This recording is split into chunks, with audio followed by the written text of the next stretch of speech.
Sup? Dough. Chipotle. Yeah, let's go. Chipotle will always have a spot in my heart, even though it's clucked. I used to work at a retail store several years ago. The store was in a shopping center that had basically all of the main stores and restaurants you could ask for within a several-mile radius.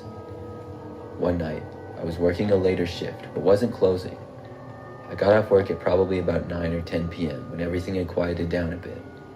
I began to walk to my car near the back of the parking lot. And after I made my long walk there, I arrived at my car and realized just how hungry I was. I turned around and saw Chipotle, which shared a general parking lot with us. When I looked, I suddenly got the craving for a Chipotle burrito bowl and turned around and walked back up. I got inside, and there was only 2 people in line in front of me. I got my food and then walked out to go back to my car at the end of the parking lot. When I arrived at my car, though, I saw that there was another car now parked 2 spaces over to my left, which was also the very last space at the corner of the parking lot. Oh my God. The hood of the car was up, and I saw a younger-looking man standing in front of it. As I got closer, the man approached me and asked me what I knew about cars. I told him not a whole lot, and asked him what had happened. The man said he didn't know, and asked me if I could maybe take a look inside his car. Oh, nah. Oh, no. Oh, no. No, no, no, no, no. No. No, Igga. I'm good. Even though I'm already at my car. He explained to me that he had been sitting in the parking lot for over an hour trying to get it to start, but it just wouldn't. I asked the man if his car had been in this exact same parking spot the whole time, and he said yes. Now I suddenly knew that the man was lying about this, and I got suspicious because I had just been here 10 minutes earlier, and the man and the car were both not there. The man then told me to come around to the driver's side and look, which was the far side from where we were at. I noticed that there seemed to be some sort of blankets draped from the inside of the car windows, covering them so that you couldn't see inside. I told the man sorry, but I had to get back to work. The man insisted that I take a look in his car. I'm good. I had already began walking back to the department store where I worked. I calmly and casually walked back to my store, even though I was really nervous and wanted to run. But thankfully, the man didn't come after me or say anything more. Yeah, but then again, your car is right there. He might scratch your car, bust your windows, flat. I mean, granted, he might do all of that harmful stuff to your car, but that's still better than doing that to yourself. I walked all the way back and got inside my store. Then I looked out the window at the parking lot where the man was. He was really far away, but I could see about 30 seconds after I got inside the store, I watched the man close his hood and then get inside his car and just drive off. I don't know exactly why that man wanted me to look at his car. Really? But I feel like he was trying to set me up for something. Oh.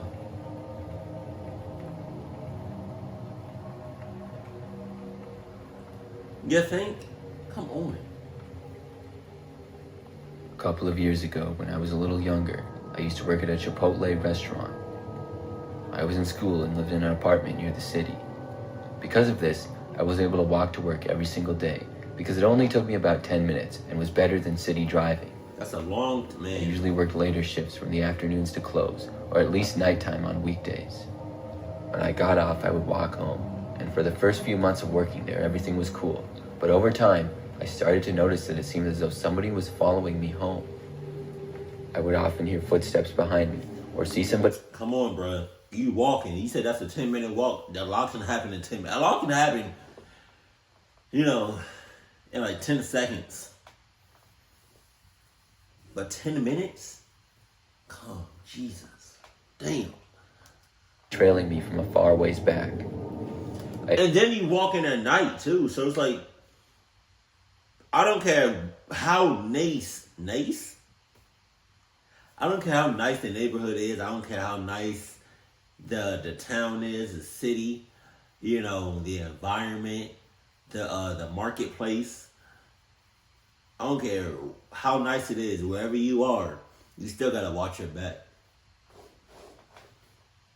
Never noticed before, because in the past, almost every single time I had walked home, nobody else had been walking on the sidewalks at all. I only started noticing it because it was happening every single night.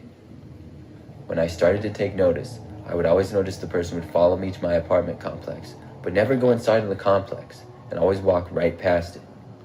This was strange to me because beyond our apartment complex, there really wasn't anything else in that direction. It was kind of just woods with no park or walking trail that I knew of. I see. Every time I would see this guy, I would never get a good look at him because of it being dark out and him being so far away. He would also usually seem to be looking at the ground, so I really had no idea who he was or what he looked like. Okay, you got a few options.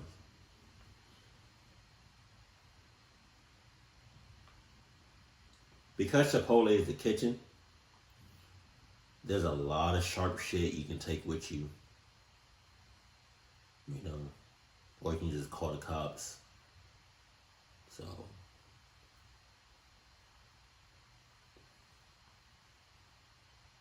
or I was gonna say this: you can have somebody walk with you, but then what you gonna do when you go to your apartment and then that person that walked with you is just left alone? You set him or her up for failure. Jesus. Still, I didn't know for sure, and for the time span of I would say 2 or 3 weeks, I would just walk home with this person behind me and ignore it. Then, one night after work, I got off a little bit early. It was a weekend, so I could stay up later, and my friend Anna invited me over. She lived in the opposite direction, but was also within walking distance from work. She lived in a little neighborhood about 15 minutes away. When I got off, I started to walk to Anna's place, but before long, I heard footsteps behind me, and once again was reminded of the man who was seemingly stalking me every time I worked. He was the only other person on the sidewalk once again, and as I looked behind me, he appeared to sure enough be the same guy.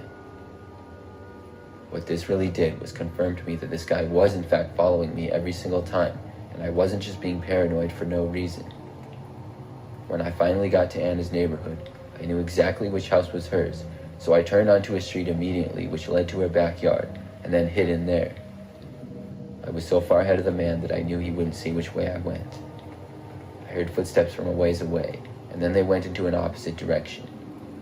I then texted my friend Anna, and she let me in her house. We hung out for a while, but about an hour later, Anna was in her kitchen, and she said she saw a weird guy looking in her front window. Hell no. My heart sank, and I told her to come back to the living room where I was. I asked her what the man looked like, and she said just pretty average. She went back to look again, but the man was gone. Of course, I immediately was worried that it was the same guy that had been following me, and I told Anna all about it. We weren't really sure what we could do about it though, and we didn't see him for the rest of the night.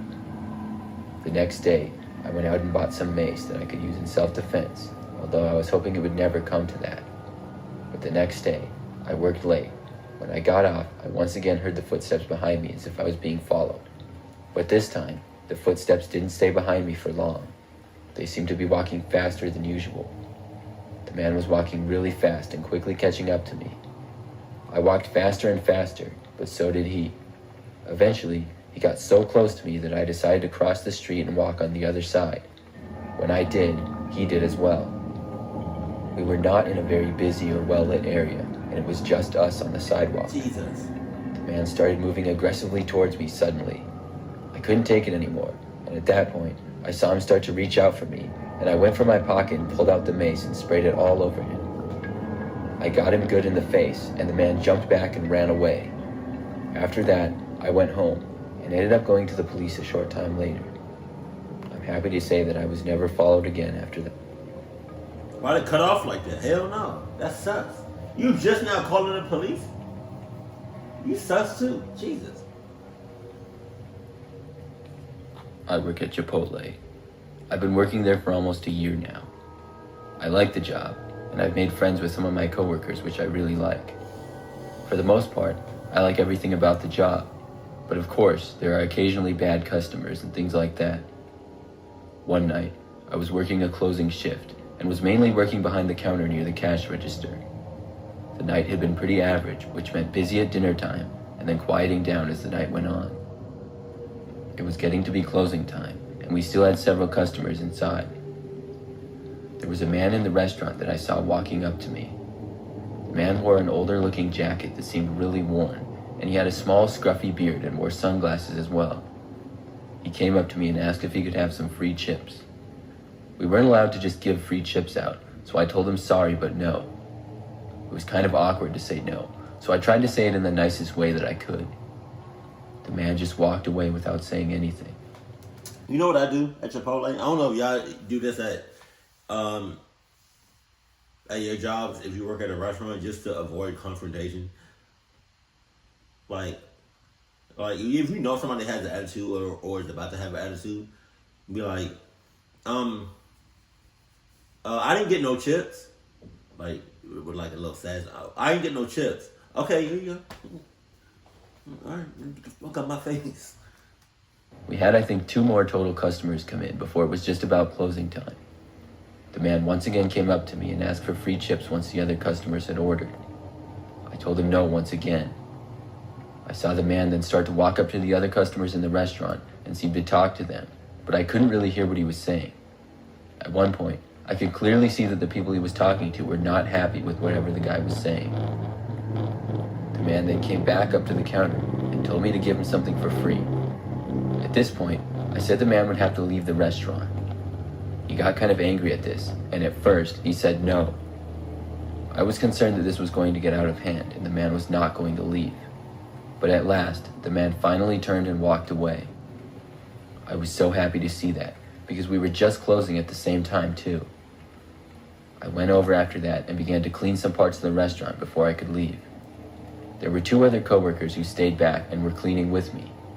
They were mainly in the back, and I went out to the rest of the restaurant and cleaned a little. When I got to the bathrooms, I walked in to make sure everything was in order. Everything looked fine at first, until I noticed that one of the stall doors was closed. I tried to open it, but saw that it was locked. Obviously, we were closed, and nobody was supposed to be in there, and I didn't see anybody's feet on the floor from under the stall. I decided to crawl under the stall to unlock it. But as soon as I did, I saw that the same man from before was standing on the toilet, crouched over, looking right at me. Oh my God! As he saw me, he sprang up and looked like he was going to try to kick me right in the face. I backed off as fast as I could and ran away as he kicked the stall door. He then opened it, and I ran out of the entire restaurant. Thankfully, the man chased me out, and once he was out, I ran as fast as I could away from there. I was much faster than him, and lost him pretty easily. I called one of my coworkers, who then called the police about the incident. To all of our surprise, the man returned once again, and the police were able to arrest him at the scene. He turned out to be on drugs, but it made for a crazy night. Once again, this just goes to show you that clutchness can really happen at any given moment, at any given time. And lock them once if you working at a restaurant or really anywhere and you're closed, lock them doors immediately. You're closed. That's all I'm saying. Jesus, y'all know that horror story, that personal horror story that I used to work at Chipotle, that I was told y'all about like the time I almost got robbed again. And I think in 2020. Yeah, it's still coming. It's just, I'm doing a lot right now, but it's still coming. But Jesus, man, I'm kind of mad that the first guy, he called the police late as hell. And like, yeah, with me, like, to avoid any confrontation, I'll just give the customer what they want. That's it. Like, I'm not about to risk my life or get hurt or get anybody else hurt because you want to, do confrontation and all that. If they lying about chips or guac or anything, just give it to them. It's not worth it, for real. It's not. That's all I'm saying. Jesus. Keep it cool, keep it classy, and I love you. Stay happy, my family.